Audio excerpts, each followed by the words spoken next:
Sejam todos bem-vindos a mais um episódio do Enfermagem em Foco. E hoje nós temos um tema super importante a discutir hoje, que é a resistência bacteriana. Tema esse, assim, que tem uma repercussão imensa na saúde pública. Ela é um desafio contemporâneo, ela tem uma repercussão mundial.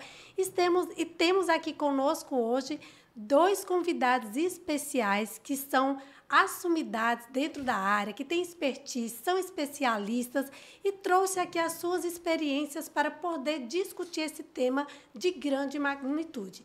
Então, é um momento rico, onde a gente vai ter uma interdisciplinaridade, pois temos aqui farmacêutico, microbiologista, um médico infectologista, com atuação na área de controle de infecção hospitalar. Então, acho que vai ser um momento rico. E eu aqui, como enfermeira, também vamos completar essa equipe multidisciplinar para estar discutindo esse tema. Então, é um prazer imenso receber o Dr. Francisco de Assis Paiva, ele que é médico, infectologista, controlador de infecção, tanto de instituição pública federal quanto de instituição privada. Então, tem uma vasta experiência, se eu não me engano, há 16 anos já de atuação. Então, ele vai poder colaborar conosco aqui de forma única. Então, é um prazer. Se apresente, doutor Francisco. Boa tarde. Eu sou infectologista. Atualmente, eu trabalho no Hospital Universitário Lauro Vanderlei, na Comissão de Controle de Infecção Hospitalar, na Unimed e na Prefeitura de João Pessoa.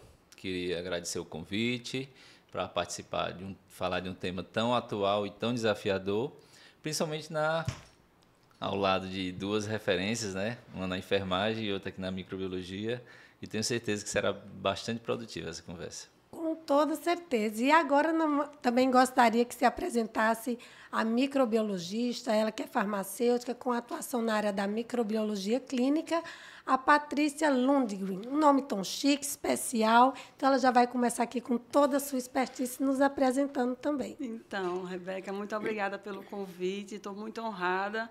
Quando disseram que era perto do ministro da infectologia, eu disse, meu Deus, que responsabilidade. Mas eu vou, porque indo eu aprendo mais. Eu também sou farmacêutica de formação, sou especialista em microbiologia.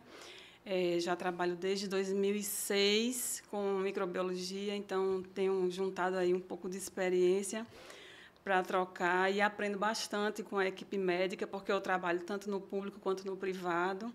E a gente dá essa contribuição aí de uma forma bastante especial, né? Porque é um tema bem importante e eu espero contribuir bem. Então, eu acho que a gente está aqui em um momento de todo mundo em casa, todo mundo se conhece, todo mundo sabe da importância dessa temática, tanto para os profissionais de saúde que assim atuam nos estabelecimentos de assistenciais de saúde, como também para a população, né? Então, é um momento em que a gente vai poder trabalhar um tema que realmente ele tem uma magnitude sem igual. E quando a gente fala das repercussões dela na saúde pública, aumento de mortalidade, o custo nos serviços de saúde, o tempo de permanência que esses indivíduos passam. Então, assim, ela traz repercussão sem igual. E a pergunta para o doutor Francisco é: por que esses mecanismos de adaptação, que são naturais, acontecem para que esses micro-organismos se tornem resistentes? O que vai acontecendo que esses micro-organismos vão buscando artefatos para se tornar resistentes? Doutor Francisco? Nós temos dois tipos de resistência, né? Aquela resistência que a gente chama de intrínseca, que a bactéria ela já nasce resistente a determinados tipos de antimicrobianos. Por exemplo, antibióticos microbianos que agem na parede celular. Mas se a gente estivesse tratando de uma infecção por uma bactéria que não tem uma parede celular, então essa bactéria é naturalmente resistente a esse antimicrobiano. Né? E temos a resistência que ela é adquirida. Ela é adquirida pelas bactérias, assim, normalmente pelo uso incorreto de antimicrobianos. Elas podem desenvolver genes de resistência que conferem resistência a esses antimicrobianos, e esses genes de resistência elas podem passar para outras linhagens da mesma bactéria ou entre bactérias de espécies diferentes. É o mecanismo de adaptação dessa bactéria para sobreviver. Se é uma alteração genética que lhe traz vantagem, ela vai perpetuar transmitindo isso para outras bactérias da mesma espécie ou de espécies diferentes. Então, a gente vê que a adaptação dela nada mais é do que um mecanismo de sobrevivência. Sobrevivência. Uma Todo seleção mundo natural. quer sobreviver, Isso. ninguém quer morrer, vou buscar um mecanismo aqui para que eu me salve. É igual na guerra. Quem se salva, os mais fortes, e ali vai passando para a sua prole, já aquele gene codificado de resistência, e vai passando para a sua prole, como também para bactérias distintas, que não são da mesma, Exato. da mesma espécie de bactéria, né? Então, a gente consegue ver aí que ela tenta sobreviver de qualquer maneira. E a gente vai vendo que o uso indiscriminado de antimicrobiano é um dos fatores primordiais. E essa prescrição, esse uso indiscriminado do antimicrobiano, ele favorece esse fator de mecanismo de resistência?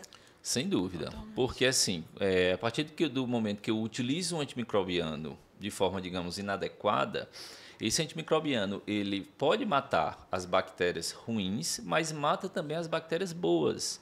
E a partir desse momento, ele pode selecionar bactérias que existiam no organismo em menor quantidade, mas que tinham alguma alteração genética, e essas bactérias, a partir de então, sobressaírem, começarem a se multiplicar e levar ao quadro de infecções resistente àquele antimicrobiano que o paciente utilizou, digamos, sem necessidade. Seleciona, né? Seleciona bactérias resistentes. A gente via assim, até o ano de 2011, a população tinha acesso normalmente aos balcões de farmácia, eles achavam que estavam com um quadro infeccioso, podia ser viral, podia ser bacteriano, poderia ser por outro, sei lá, uma verminose, enfim. Ele achava que estava no balcão da farmácia, comprava seu antibiótico e consumia. E até que o Ministério da Saúde, ele lança lá uma normativa que proíbe essa dispensação nos balcões das farmácias como uma tentativa de amenizar esse uso indiscriminado. Porque esse uso indiscriminado pela comunidade, de forma aleatória, é um dos fatores que também predispõe esse surgimento dessa resistência bacteriana. Aí, como é que você vê a importância do papel do médico, do conhecimento, da prescrição de forma correta, para que a gente venha realmente a controlar, tentar mitigar esse uso indiscriminado? Olha, realmente, essa mudança existiu e ela foi uma mudança benéfica, mas infelizmente não resolveu todos os problemas, né? A gente sabe que existem ainda muitas prescrições inadequadas, né, de antimicrobianos, e o médico é essencial nessa cadeia, né? Para que realmente esse antimicrobiano seja prescrito com a indicação correta, na dose correta, no tempo correto.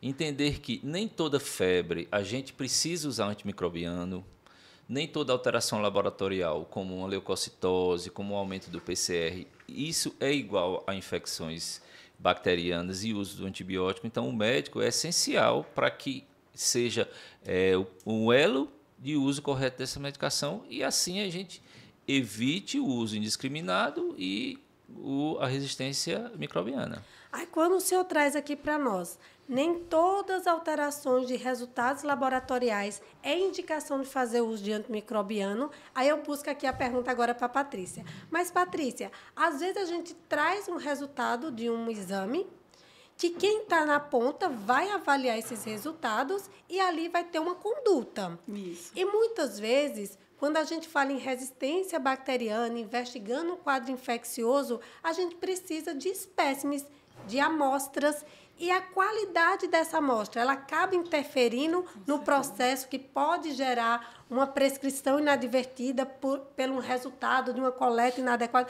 Como é que isso acontece? Qual é a visão? Como é que a gente pode melhorar isso para que a gente possa entender que a gente tem um papel importante desde o momento em que solicita, que coleta e que faz essa análise microbiológica? Isso, tem um fator realmente muito importante. A importância é, na verdade, fundamental, a qualidade da amostra, né? Como ela é coletada, como ela é conservada e como ela é transportada até o momento de ser analisada. É o que a gente chama de pré-análise, né? O pré-analítico. Então, ela vai depender de fatores que aí são inerentes ao próprio paciente, quando é um paciente que ele é orientado, que ele é autônomo. Um exemplo, uma coleta de uma urocultura. Ela é totalmente importante que o paciente, quando chega ao laboratório, ou o familiar que está acompanhando, se for uma pessoa que não tem autonomia, de saber a importância da coleta adequada daquele exame, de fazer a asepsia primeiro, de manter, de conservar essa amostra pós-coletada refrigerada até encaminhar para análise. Isso, se é um paciente da comunidade, se é um paciente que está internado, o tempo que vai levar entre a coleta e o exame ser propriamente analisado, iniciar o semeio. Processado, né? Por quê? Porque isso, o crescimento bacteriano está ali, é uma progressão. Então, se você não mantém uma condição ideal, por exemplo, refrigerada, você não faz um transporte rápido. Eu estou falando da urina porque é um mais simples que um paciente autonomamente ele pode fazer, mas aqui a gente vai abranger para todos os tipos de coleta, inclusive naqueles pacientes hospitalizados, né? Que ali a gente tem uma visão um pouco diferente, porque é um paciente que normalmente ele está numa situação, às vezes numa UTI, de dependência, de vulnerabilidade, fazendo o uso de antimicrobiano, e a gente precisa respeitar os tempos de coleta, no caso das hemoculturas, né? E isso realmente, a coleta inadequada, ela tem um papel fundamental. Vamos trazer agora, por exemplo, para dentro do laboratório de análise, né? Eu estou com a amostra na minha mão, crescimento numa placa, que tem 3 tipos de micro-organismos, e eu preciso considerar um deles, no máximo 2, e aí é uma coisa muito subjetiva, porque eu não tenho outras informações do paciente. E aí, às vezes, essa coleta que não foi adequada, no caso da urina, que deveria, se fosse uma infecção verdadeira, crescer um micro-organismo único, cresceram 2 tipos, ou a expertise da pessoa que está lá decidiu que vai considerar aquele, e era um multi-R, mas aquele multi-R foi um transitório que estava ali. E aí, realmente, quando você chega no final, você pode dar um laudo incorreto para o médico, e o médico vai ter aquilo ali para subsidiar o tratamento. E aí, na minha opinião, influencia, assim, diretamente, não só, né, na multiresistência, mas na qualidade do exame como um todo. Aí, quando você traz a questão da coleta adequada, eu vou puxar aqui para o lado da enfermagem. Sim. Porque somos nós, da área da enfermagem, que orientamos, que temos esse papel de orientação do paciente que tem a própria condição de realizar a coleta de exame, como um exame de urina, uma urocultura. A gente orienta os cuidados, a higiene, como fazer, né? Mas também outras espécimes biológicas que a gente vai analisar, tipo uma hemocultura. Então, saber a técnica correta para que não tenha contaminação, porque o contaminante pode interferir ali na análise, aí emite um resultado que é divergente do agente causador, da infecção. Aí o médico recebe o resultado e daí já vai iniciar. E a gente tem eu acho que a gente tem um gap aí. Isso. Olha o gap que eu acho mais importante. Sabe qual é? É quando a gente não tem, tipo, instituições que estão mais no interior, que estão sem condições de um aporte microbiológico, que precisa adotar a prescrição logo para debelar aquele quadro infeccioso, e não tem esse aporte de saber. Então, vou iniciar com qual medicação? Será que essa medicação é efetiva para esse quadro infeccioso? Isso é um problema, porque em muitas realidades do nosso país, a ausência ainda é muito grande. E isso é um problema. Quando você tem um resultado ali laboratorial para conduzir um tratamento, perfeito. E quando não se tem, né? Aí a gente vê. E, às vezes, a demora entre lançar o resultado da amostra para que chegue no médico e ele prescreva ali de forma adequada. Aí vem. Será que toda instituição conhece o seu perfil de sensibilidade, de resistência, para indicar a droga correta, até que chegue esse resultado da cultura? Aí a gente entra para um outro lado, que eu acho que vai ser um problema que também aumenta aí a percepção da resistência bacteriana, quando eu não conheço e vou usando assim. O que você acha? Fala aí para a gente sobre esse gap entre o resultado e o início de um tratamento sem... assim... Só complementar a questão da cultura, todo exame complementar, e as culturas são exames complementares, o próprio nome está dizendo, ele complementa o diagnóstico. Isso. Então, por mais que eu seja adepto, eu acho que a gente sempre tem que tentar buscar o agente etiológico, coletar culturas, mas a clínica ainda é soberana. Infelizmente, a gente vê que hoje na prática da medicina, a gente pede muito exame, mas a gente conversa pouco com o paciente. A gente examina pouco o paciente, a gente toca pouco no paciente. Então, a gente valoriza, às vezes, valoriza muito mais o exame complementar do que a história do paciente. Do que a clínica, né? Do que a clínica. Então, assim, por mais que eu seja fã das culturas, sempre oriento que peça as culturas, mas o resultado, independente deste, sempre tem que ser aliado a uma história clínica compatível. Com certeza. O paciente tem que ter uma clínica de infecção, que aí assim eu avalio esse exame de cultura com outros olhos, não é? Então, o exame de cultura vai complementar um raciocínio clínico que eu obtive com a anamnese, com o exame físico. E ele tem que complementar ajudando e não causando dúvida, né, no médico na hora de tratar o paciente. Eu não vou olhar só o resultado da cultura, deu positivo, vou tratar de forma alguma. Eu tenho que ver se aquele resultado de cultura é compatível com a clínica daquele paciente, para evitar o uso inadequado, desnecessário de antimicrobiano. Aí tem a questão também, vê os resultados, aí você fala, é contaminante, é colonizante, Isso. é só uma colonização, não é infecção. Quantas vezes se trata colonização como se fosse uma infecção? Um exemplo muito comum, Patrícia, aqui acho que deve ser a prática dela, tratar resultado de urocultura sem paciente ter clínica nenhuma de infecção.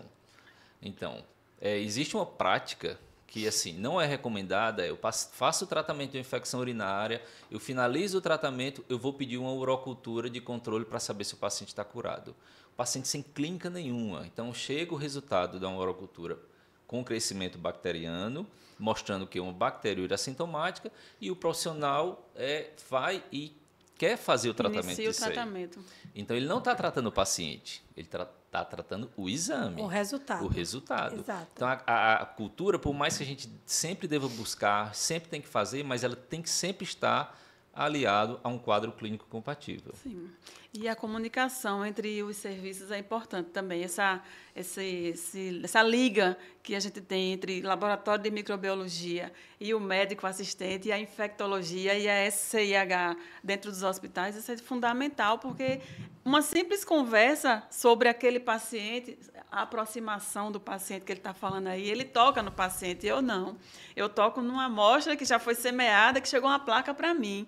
Então, eu não tenho muita informação, eu não tenho muito subsídio, mas se eu ligo para o doutor Francisco, doutor, esse seu paciente assim... Então, eu acho que essa comunicação ela precisa aumentar e ela precisa crescer, e é cultural. Quanto maior o nível...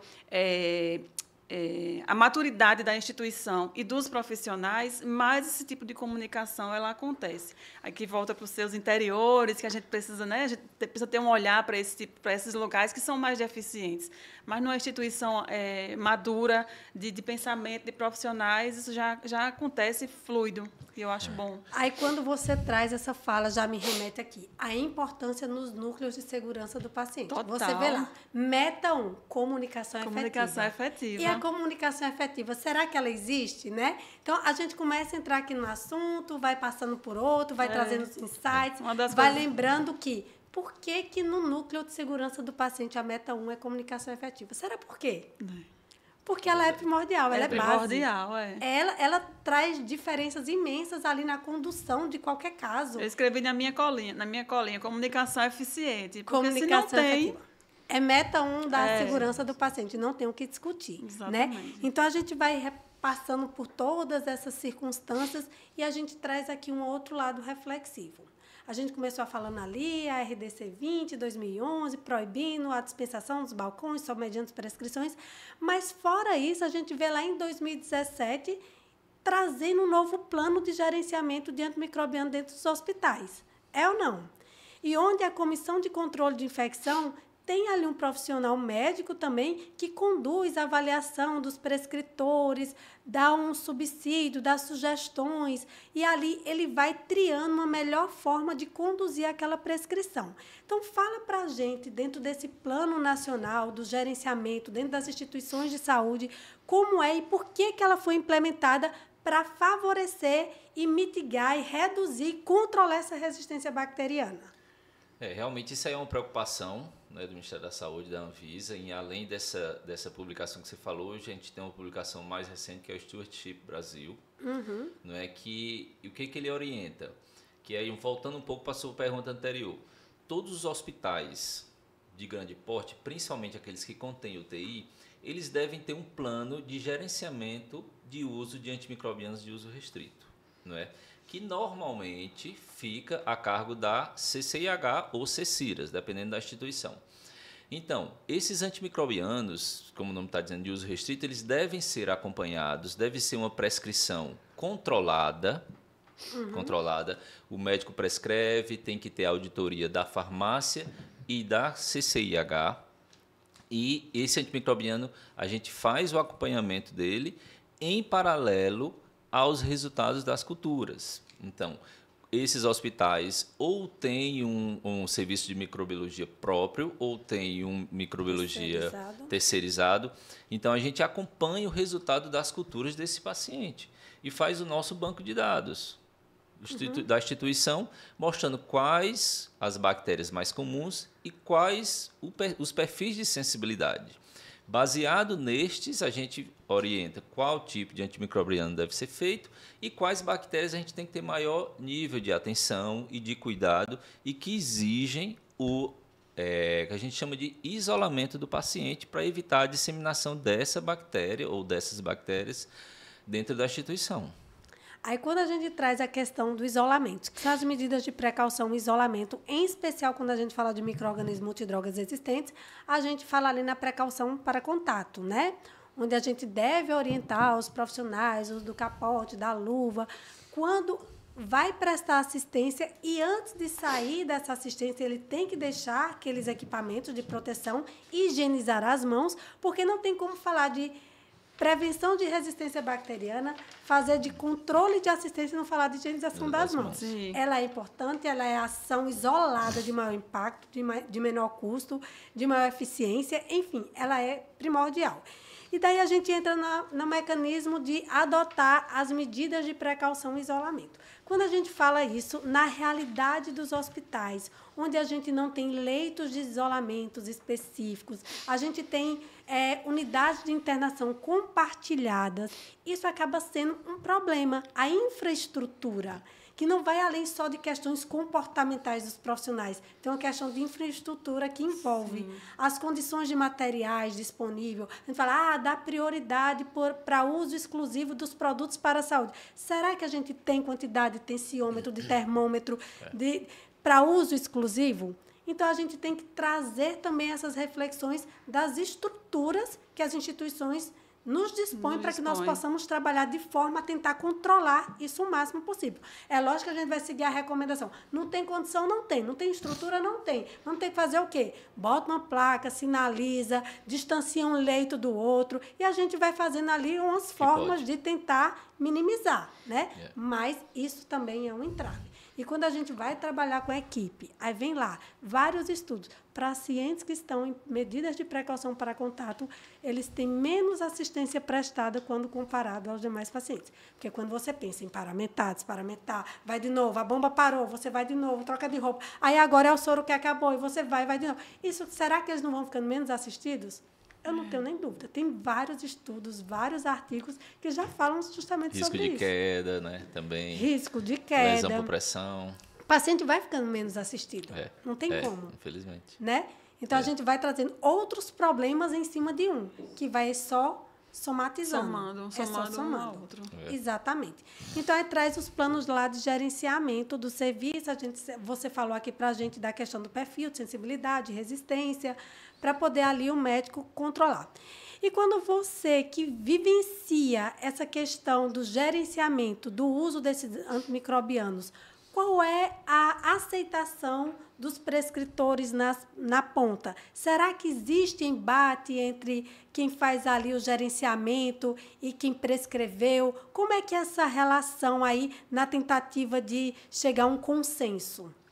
Existe. Assim, não é o comum. Normalmente, assim, como quem faz esse gerenciamento normalmente são infectologistas, então são especialistas, então normalmente trabalha como equipe, realmente. Mas algumas vezes é difícil explicar que um quadro grave não necessariamente é causado por uma bactéria resistente. Né? Então, assim, infelizmente existe essa cultura, né, que assim, o paciente que está grave é porque ele precisa de antibiótico de amplo espectro. Não, ele está grave, ele tem uma infecção, não necessariamente por uma bactéria resistente.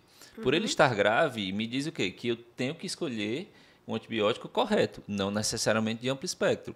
Então, de uma forma geral, assim, existe uma relação harmônica entre o prescritor e o controlador de infecção. Que gerencia ali, né, o uso do Eu antimicrobiano. preciso acrescentar também a figura hoje que está mais evidente, graças a Deus, eu vou puxar agora para o meu lado, da figura do farmacêutico clínico dentro do hospital. De suma importância, não tem nem o que... Quando a gente introduz esse profissional dentro do grupo multiprofissional, né, dentro da equipe, que discute com o infectologista, que consegue o convencimento daquele prescritor, que às vezes ele está ali indeciso, e aí você tem um infectologista que é a autoridade, ele diz, olha, vamos fazer dessa forma.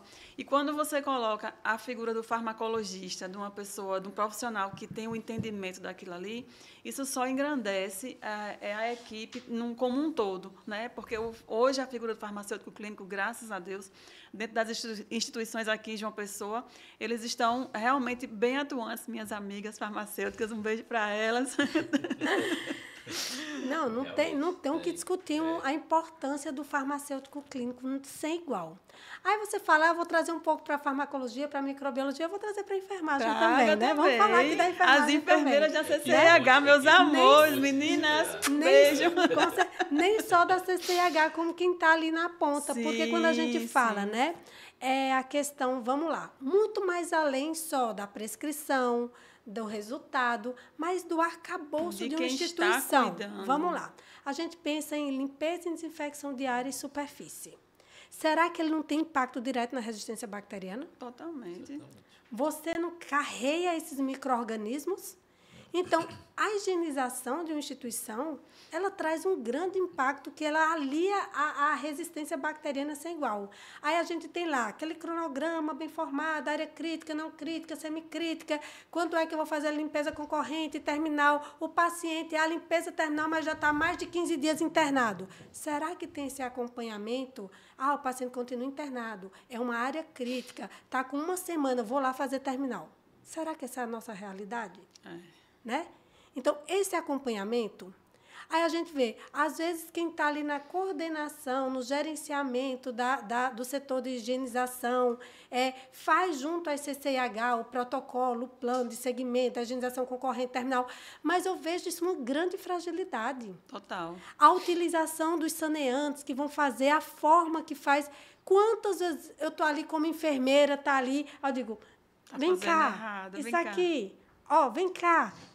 Então, assim, a gente vê que ela tem um leque que abrange muito mais. Aí você vai ver o controle da eficiência desde o processamento de limpeza, desinfecção e esterilização no centro de material e esterilização. Será que um reprocessamento de produtos para a saúde que não está saindo de forma adequada, que não tem todos os seus indicadores sendo controlado, sendo arquivado por um período X mínimo que a Anvisa preconiza para que a gente faça um rastreamento, se necessário, aumente as infecções de sítio cirúrgico e como é que está esse acompanhamento dentro dos centros de materiais de esterilização? Impacta totalmente. E, geralmente, quem coordena esse setor é quem? Enfermagem. É a enfermagem. Né? Então, a gente tem que ter um olhar de responsabilidade mútua mesmo. E eu acho que cada um puxar a sua responsabilidade para si. Né? Eu, enquanto microbiologista, o enfermeiro que está ali beira-leito, e tem que estar alinhado. A equipe técnica, a higienização, que é tão importante, o setor de higienização dentro de um hospital. Né? É tão importante quanto o médico, quanto qualquer um de nós. Exatamente. Basta uma falha num setor desse para você fazer a cadeia toda por água abaixo, porque você vê, você organiza aqui, você faz um protocolo, você segue aqui um planejamento, mas aí, será que existem supervisões efetivas em todas essas áreas para que você realmente una forças? Então, para mim, isso é um problema. Eu vejo isso como um grande problema. Não só a higienização do ambiente, que é fundamental, mas também a higienização das mãos, que você falou anteriormente, né? Porque, assim, a equipe precisa abraçar essa ideia. Todo profissional de saúde, todo. É ação isolada, mais simples, mais eficaz de prevenção de infecção relacionada à saúde. Só depende do querer da pessoa, ir lá, lavar a mão ou passar um álcool. E, normalmente, a gente sabe que a enfermagem é a parte da equipe que mais adere, né? E ao contrário dos médicos, que é a que menos adere à higienização das mãos, infelizmente. E, assim, falando do paciente que está em precaução e isolamento, isso aí ganha ainda mais importância. Porque se os profissionais não utilizarem as boas práticas de paramentação e higienização das mãos, eles podem levar esse micróbio, essa bactéria resistente do paciente A para outro paciente. Para o ambiente, para um ambiente e para o outro paciente. E vai, né? Porque assim, a resistência bacteriana, eu acho que assim, independente do profissional de saúde, ela vai existir. Sim. Eu acho que o nosso grande desafio é o quê? É minimizar isso dentro das instituições de saúde e da comunidade. Esse é o nosso maior desafio e é o que a gente deve sempre buscar. Não é? Evitar que essa resistência, que é inerente, é natural, vai existir, que ela se dissemine ou que ela piore. De que forma? Utilizando antibiótico de forma inadequada, não higienizando as mãos e transmitindo essas bactérias para outros pacientes. Esses eu acho que esse é o nosso maior desafio. Igual a gente está falando aqui da resistência bacteriana e trazendo para o ser humano.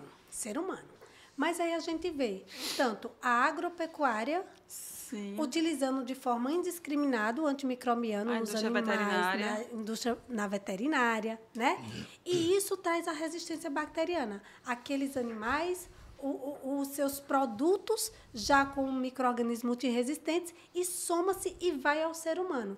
Por isso que a gente tem aquela ação quadripartite, onde você pega a Organização Mundial de Saúde, a agropecuária, e você junta aqueles 4 para tentar fazer o controle da resistência bacteriana.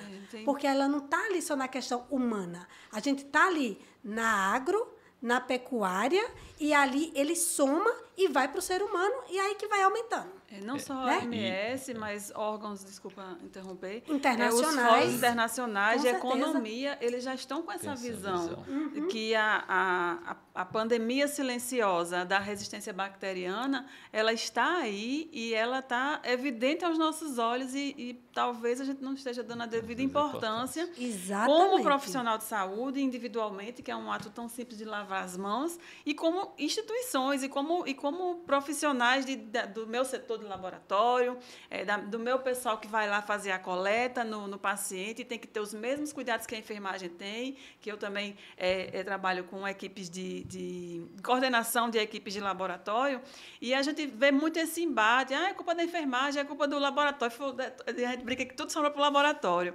Mas a gente tem que ver a meia-culpa, né? E o que eu tiro disso é o investimento necessário e urgente em educação continuada dentro das instituições. A gente pensa que é uma coisa muito simples você educar o ser humano adulto, mas não é. É muito difícil, é desafiador. E, às vezes, você olha, aquele profissional, ele está ali como profissional formado, tem uma formação, é um técnico de enfermagem, é um técnico em laboratório, é um farmacêutico, e, às vezes, tem uma deficiência numa área que ele não deveria ter e não poderia. E eu acho que a educação continuada dentro das instituições é fundamental. Você tocou num ponto X, porque, assim, educação em serviço, educação continuada, e você falar, a gente está falando de resistência bacteriana, mas para todo tema. Para qualquer tema. Quando a gente fala de controladores de infecção, não tem papel mais importante do que atuar em capacitação. E educação. Não, eu lembro quando eu era educadora, eu já fui controladora de infecção, era toda semana treinamento, toda semana, porque para mim a ação mais importante dentro das comissões é capacitação, é educação em serviço. Porque conscientizar, igual você falar, o ser humano, as condutas, as tomadas de decisões, as ações que você vai fazer, é difícil. Conscientizar cada um daquele ato é difícil. Além da agropecuária, tem também outro ponto que a gente, às vezes, esquece, que é a contaminação também dos rios. Dos leitos dos rios, leitos né? dos rios com os antimicrobianos. Isso, então, assim, o pessoal que está usando antibiótico, aí finalizou, aí um pouquinho no vidro, aí joga no ralo, despreza, aquilo ali vai para o lençol freático. Porventura, um serviço de saúde que faz o descarte errado. Não é? De antimicrobianos. Pode haver contaminação também do lençol freático, contaminação dos peixes. Nós ingerirmos água, ingerimos peixe alimento que já vem. E os próprios micro-organismos do ambiente, eles já estão começando essas mutações. A gente já vê micro-organismos que não deveriam estar dentro do ambiente hospitalar, que eles já estão aparecendo lá e já estão aparecendo com resistência. Então, realmente preocupante.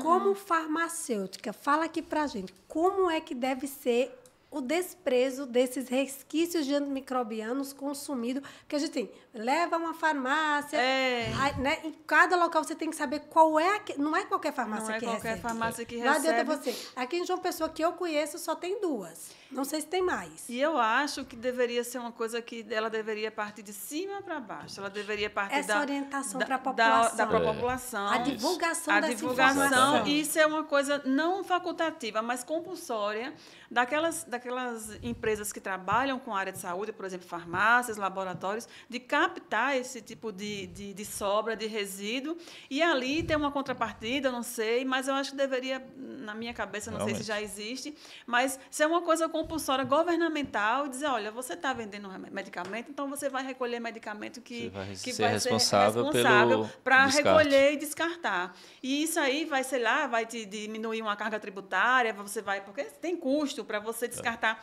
Para descartar micro-organismo, resíduo de laboratório, é um custo incrível, porque é pelo peso. Exatamente. E Incinerar, né? eu tenho que tratar, enquanto laboratório, eu tenho que tratar o meu resíduo antes de enviar para a estação, para aquelas empresas que recolhem.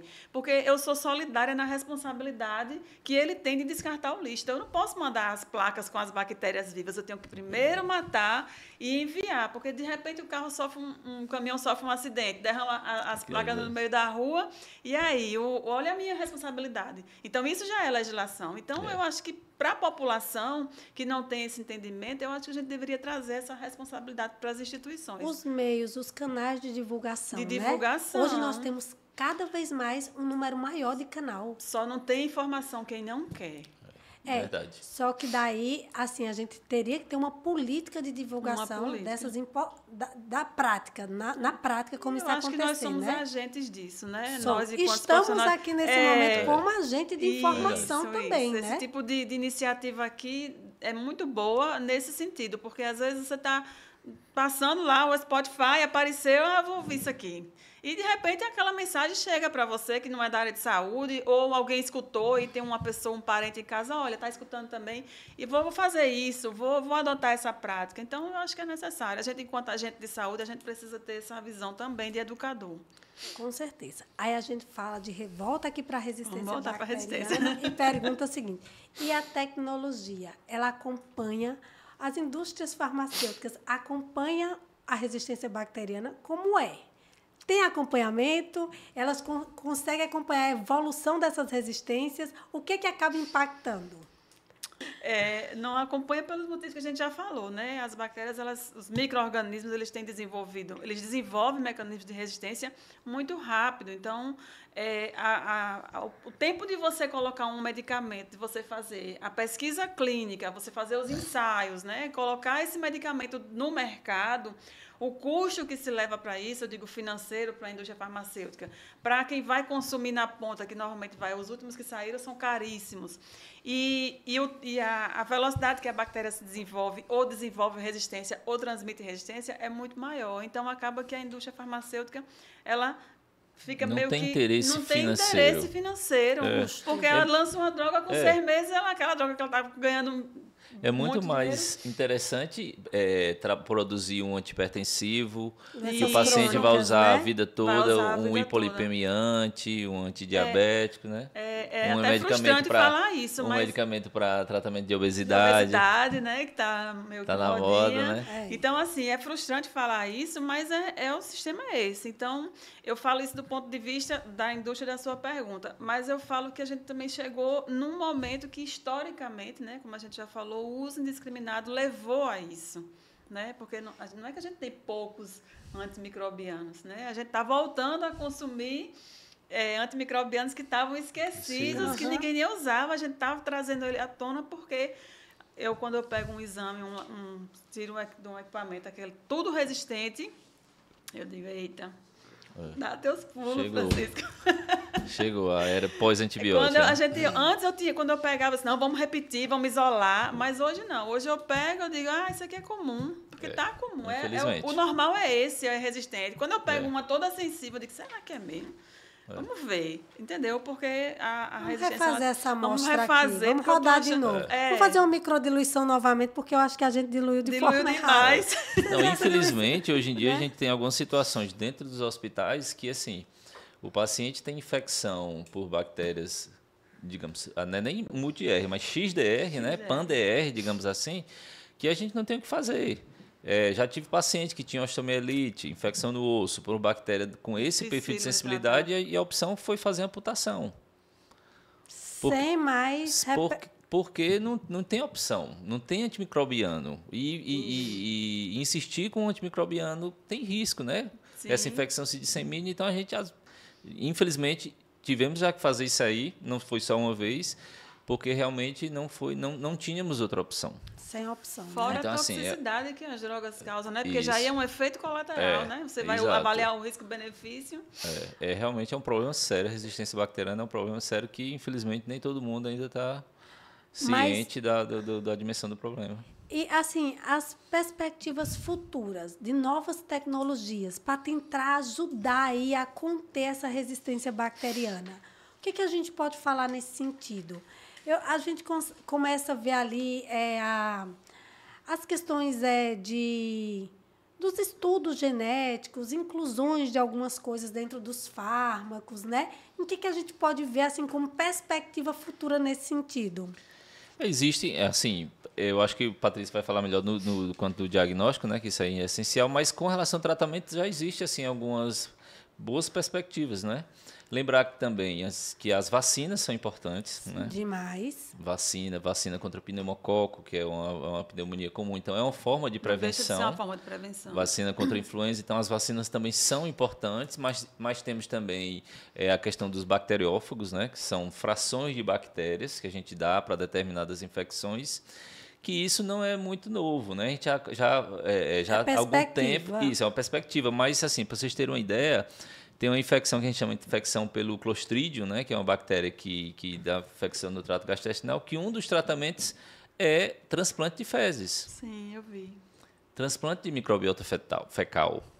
E já está sendo feito com sucesso em algumas unidades aqui no Brasil. Aqui a gente não faz muito parte do nosso eu arsenal, conhecia. mas tem. Então, assim, é uma infecção por uma bactéria que, assim, ela tem uma característica que ela é pouco sensível aos antimicrobianos. Então, basicamente, a gente tem no país, a gente tem duas opções, talvez três se chegar um dia. Né? E na microbiologia convencional, a gente não isola, pelo menos a gente Exato. não tem os recursos, faz sorologia. No caso, você está falando por Clostridium difficile. Né? E o antimicrobiano comum que a gente usa, ele pode ser um fator desencadeante, fator de risco para o paciente com clostridioide. Então, como é uma infecção, uma bactéria que ele pode surgir pelo uso do antimicrobiano e ele tem poucas opções terapêuticas, o transplante de fezes é uma opção que é feita com relativo sucesso. Então, assim, são perspectivas futuras. Essa já existe, o transplante de fezes, mas tem os bacteriófagos, né, biologia molecular. Pronto. Do ponto de vista laboratorial, eu creio que a biologia molecular, né, ela dá uma celeridade no resultado, dá uma devolutiva mais rápida para o médico, mas ela ainda tem um alto custo para as instituições, tanto públicas quanto privadas. Então, a gente precisa insistir na biologia molecular para que ela seja mais acessível a todos os públicos e que a gente possa tratar os pacientes dessa forma, né? Com esse exame mais rápido e mais célere, dando porque hoje a gente consegue dar mecanismos de resistência em 1 hora. Então, isso faz toda a diferença para o paciente.